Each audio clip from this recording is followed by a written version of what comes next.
Welcome to Sweet Life Beat Life. We hope this video helps.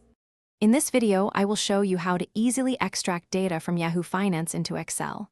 First, open your Excel workbook and navigate to the Data tab. This method leverages Excel's powerful From Web feature, allowing you to pull live financial information directly into your spreadsheet. It's a straightforward process that can save you significant time and effort, especially when tracking multiple stocks or market trends. You'll be able to set up automated updates, ensuring your data is always current.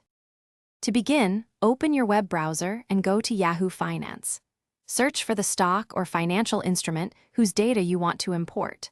Once on the relevant page, identify the specific table you need, such as historical data or financial statements. It's important to ensure the data is displayed in a clear table format. After confirming the data is visible, copy the complete URL from your browser's address bar. This link is crucial for Excel to connect to the correct information. Now, switch back to Excel.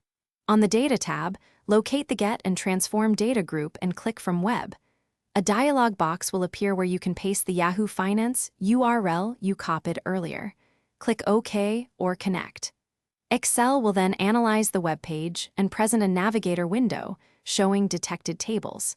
Select the table that contains your desired financial data. You can preview the data to ensure it's correct before clicking Load to import it directly into your spreadsheet. Once your data is in Excel, you can easily refresh it to get the latest updates. Simply go to the Data tab and click Refresh All. This maintains a live connection to Yahoo Finance, keeping your spreadsheet current. You can then organize, filter, and analyze this financial information using Excel's powerful tools. Build custom charts, perform calculations, or create detailed reports. This method provides a dynamic and efficient way to work with Yahoo Finance data for your analysis. Thanks for watching. Consider subscribing if we helped you.